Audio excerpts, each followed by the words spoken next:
السلام علیکم ورحمۃ اللہ وبرکاتہ۔ ناظرین اکرام، آج ہم شہد کے بارے میں بات کریں گے کہ ہر روز ہم کتنا شہد استعمال کر سکتے ہیں کہ وہ ہمیں فائدہ دے، ورنہ اس کا زیادہ استعمال نقصان کا باعث بنتا ہے۔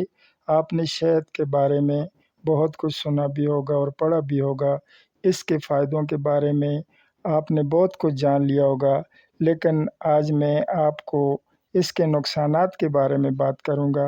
ہاں، اس میں شک نہیں کہ اس کے بہت بے شمار فائدے ہیں، لیکن کسی چیز کا بھی حد سے زیادہ استعمال کرنا نقصان سے خالی نہیں ہوتا۔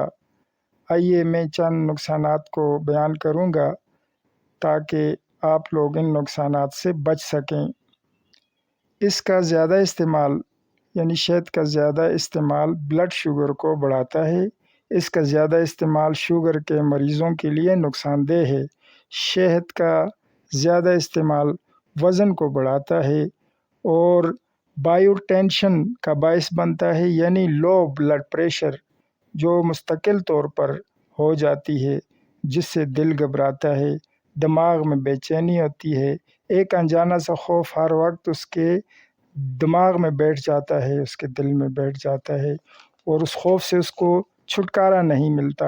شہد کا زیادہ استعمال دانتوں کو خراب کرتا ہے اور پیٹ میں درد کا باعث بنتا ہے، الرجی کا باعث بنتا ہے۔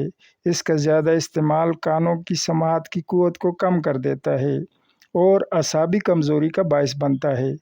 اس کا زیادہ استعمال سینے کا جلن کا باعث بنتا ہے اور ڈراؤنے خواب آنے شروع ہو جاتے ہیں۔ شہد کا زیادہ استعمال حافظے کو کمزور کر دیتا ہے۔ اب ضرورت اس بات کی ہے کہ ہمیں ہر روز کتنا شہد استعمال کرنا چاہیے تاکہ وہ ہماری بیماریوں کے لیے شفا بن جائے۔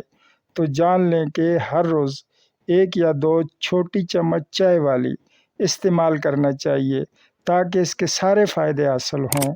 اللہ تعالیٰ سے دعا ہے کہ ہم سب کو ہر بیماری سے اپنی پناہ میں رکھے۔ آمین۔